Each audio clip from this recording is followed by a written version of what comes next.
An addendum to my main segment over at youtube.com/timcast at 4 p.m. Democrats are in full-on panic mode because their party no longer exists. Yes, we call many of these people Democrats, but nothing seems to make sense anymore. I've had friends of mine who are lifelong Democrats complain that when I talk about Democrats, I'm talking about people like, Ocasio-Cortez. And they're like, she does not represent the Democratic Party. And I'm like, dude, she's got 6 million followers. She certainly represents something, right? Well, we have a story from the New York Times and from Newsweek exemplifying why the Democrats might not ever win. I got to be honest, I think this is the end of the Democratic Party. No, hold on. That was a bit hyperbolic. What I mean to say is they're going to be fractured and weak for a very long time, and Republicans are going to dominate. It was Frank Luntz who said, if Ocasio-Cortez manages to fracture the center left and the left into basically two different parties, it will be a gift to the Republicans for the next 10 years. The New York Times reports a major fear for Democrats. Will the party come together by November? Even the goal of defeating President Trump isn't enough for some voters to commit to backing the eventual Democratic nominee, expressing a clear aversion to a candidate who is too liberal or centrist for their tastes. Full stop. Liberal or centrist, wrong phrasing. It's liberal or leftist. See, I'm a liberal. I'm looking for a nice, hearty Democrat in which to support. I like Andrew Yang.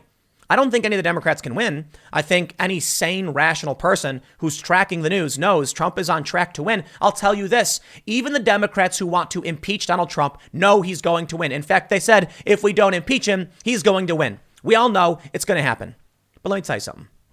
I think of all the Democrats, Andrew Yang has proven he's the only one who actually deserves to stand up on the debate stage with Trump, should it happen, and talk about policy, economics, and his plans. I don't think he can win. I think most people are going to say, hey, look, what Trump is doing is working. I'm not going to rock the boat. But I'd like to hear Yang's ideas contrasted with Trump's, because you've got both sides talking about jobs. Trump is talking about trade. Yang is talking about automation. That's a great conversation for this country to have. Unfortunately, you've got too many Democrats who are either woke or socialist. So let me tell you the real problem. First, let me show you this story.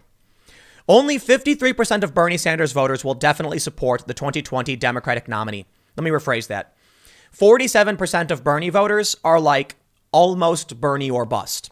That means if Bernie doesn't get the nomination, they're not going to vote for the Democrat. They're not going to vote. Let me tell you a secret. I'm interested in voting for the Democrats, but if it's not Yang or Tulsi, I'm not going to vote either. And it's not going to be Yang or Tulsi. Let's be honest. It's going to be Bernie or Biden. It's probably going to be Bernie. Here's the problem. For a while, a lot of moderates said if Bernie Sanders wins the nomination, they would begrudgingly vote for him. Not that they as individuals speaking for everybody, but I've talked to moderates and they've basically said to me, I think most Democrats would be willing to support Bernie to get rid of Trump, but Bernie's voters would not support Biden to get rid of Trump. That's just not true anymore. I think at this point, moderate Democrats looking at Bernie Sanders are going to be like, no way. Never going to happen, because the economy under Trump is just too good and everyone knows it. Now, I'll tell you this. I think the Democrats know it, like the resistance type Democrats, but they're just not willing to accept it because they don't want to see Trump win. Sorry, Trump going to win. But if you've got Yang or bust voters like me, you've got Tulsi or bust voters like some of my friends, you've got Bernie or bust voters like some of my friends too, how could any of these candidates actually win? There is no Democratic Party. Let's be honest. There's just people who are they call themselves Democrats, but what it really means is not Republican. It doesn't look, if you're a Republican right now, you're probably pro-Trump. It's 90% of Republicans are pro-Trump. They are unified around their goal. If you're a Democrat, what does it even mean? Are you an AOC type Democrat? Are you a socialist? Are you a dirtbag Democrat like the Chapo people where you don't like the woke far left ideology, but you're a socialist? It means a million different things. It's not about whether or not a Democrat voter or a Bernie supporter is going to support the Democrats. It's about the fact that there is no other party. Call it Democrats, fine. But let's be real. You've got the Republicans, the party of Trump. And you've got Democrats, the party of socialism, intersectionality, labor unions, corporate centrism. Those are all different things that disagree with each other. How is that a party? It's not. They're not even vote. They don't even vote in line with each other. In fact, Jeff Van Drew quit because they're not a party. It's basically right now, if you call yourself a Democrat, there's no party. So I really do love it when people are commenting, saying to me your party is evil. It's dude, if you think Andrew Yang has anything in common with 90% of the Democrats, you're wrong. He has a lot in common with them, right? But a lot not in common with them. You look on the debate stage, Biden and Bernie, look, I'll tell you, they're all kind of embracing weird activist lefty stuff to try and win the nomination for sure. But they don't even agree with each other, and their voters don't want to vote for each other. So here's the thing. When I look at what a political party is, it's like, who's going to be the nominee? Well, you eventually support them, right? Hillary Clinton would not commit to supporting Bernie Sanders. I love it. Trevor Noah was like, what are you doing? Who are you going to campaign for? Donald Trump? He said, it was a great joke. He was like, I'd actually love to see that. Trump is like, let me introduce you to my good friend, Crooked Hillary. And then Hillary walks out and goes, lock me up, lock me up. It's actually a funny joke, but a really good point. The Democrats won't even campaign. They won't even commit to campaigning for each other. There's no Democrats, man. There's no Democrats. Democrat basically means anti-Republican. That's it. So we get the point about Bernie. But let's see what the New York Times says. They say, Democrats have always represented a cacophonous array of individuals and interests. But the so-called big tent is now stretching over a constituency so unwieldy that it's easy to understand why voters remain torn this close to Iowa, where no clear frontrunner has emerged. Well, Bernie kind of has emerged as that. The party's voters are splintered across generational, racial, and ideological lines, prompting some liberals to express reluctance about rallying behind a moderate presidential nominee, and those closer to the political middle to voice unease with a progressive standard bearer. The lack of a united front has many party leaders anxious, and for good reason. In over 50 interviews across 3 early voting states, Iowa, New Hampshire, and South Carolina, a number of Democratic primary voters expressed grave reservations about the current field of candidates, and in some cases, a clear reluctance to vote for a nominee who was too liberal or too centrist for their tastes. You mean too leftist or too liberal. The far left does not like liberals. They call us liberals. You know what I really appreciate? I really love this. The resistance types, the people who just hate Trump and wanted Hillary, they will call me right wing because they don't like the idea that I'm actually a liberal. But the anarchists in Antifa, bless their hearts, they call me a liberal. I appreciate it because they know what a liberal really is. Yeah, Tim Pool, liberal reformist. Aw, too bad. But as the mainstream gets dominated by the woke far left in terms of my generation, the older generation is still the more the more Biden types. They start to take over that message and criticize liberals.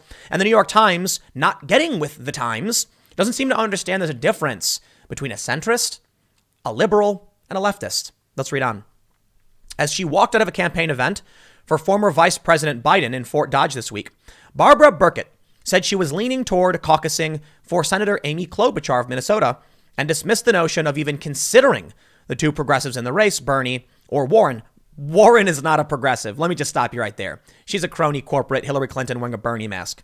She said, "No, I'm more of a Republican, and that's just a little bit too far to the left for me," said Miss Burkett, a retiree. She said that she'd like to support a Democrat this November because of her disdain for Mr. Trump, but that Mr. Sanders would be a hard one. Yeah, she probably won't vote. Elsewhere on the increasingly broad Democratic spectrum, Pete Doyle, who attended a Sanders rally in Manchester, New Hampshire last weekend, had a ready answer when asked about voting for Biden. Never in a million years. He said that if Mr. Biden won the nomination, he would either vote for a third party nominee or sit out the election. Donald Trump gonna win. The uncertainty about party unity has been exacerbated in recent days by clashes among Democratic candidates, as well as one involving a prominent party leader. Sanders and Warren, yeah, we get that. Then Hillary Clinton saying, nobody likes him. The lack of consensus among Democratic voters 10 days before the presidential nominating primary begins with the Iowa caucuses has led some party leaders to make unusually fervent and early pleas for unity. On Monday alone, a pair of influential Democratic congressmen issued strikingly similar warnings to very different audiences in different states. Quote, "We get down to November, there's only going to be one nominee."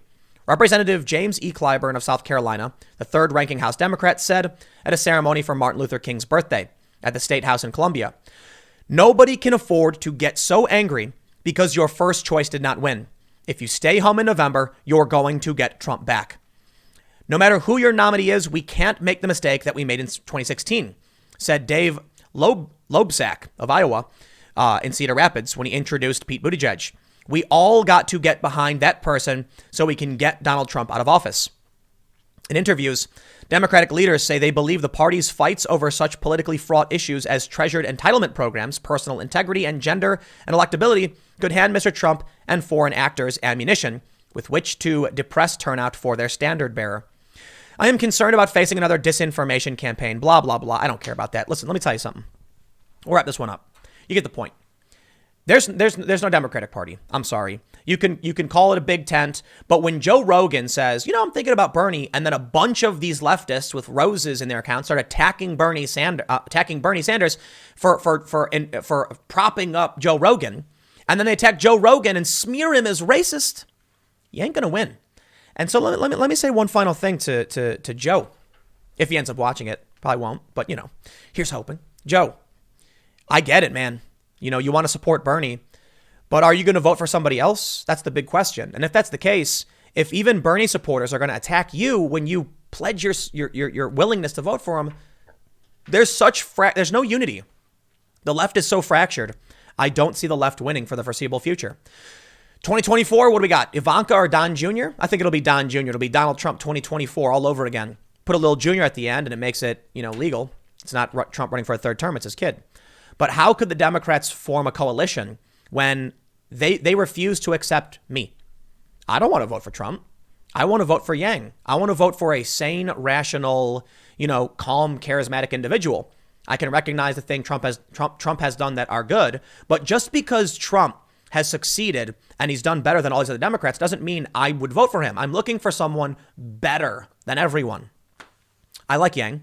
I don't think Yang has the X factor. I'm not trying to be mean. I really do think Yang is a great guy. I think Yang's best position is going to be someone who specializes in a certain role. I'll put it this way. I'm thinking about like the Megazord and Power Rangers. Andrew Yang is not Tyrannosaurus Rex. He's like one of the arms. Definitely a part of something we need to do, but I don't see him being president. Okay. And it's coming from someone who really does appreciate and respect Yang and wants to see him win that nomination.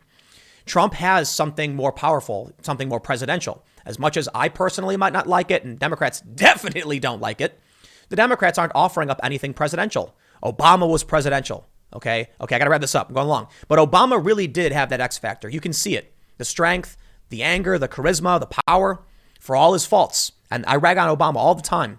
You can see that he had presidential ability. You can see Trump does too. As much as the right might not like Obama, the left won't like Trump. The Democrats today have nothing. They do not have any of those attributes that either Obama, Trump, or even Bush or Clinton had. Sorry.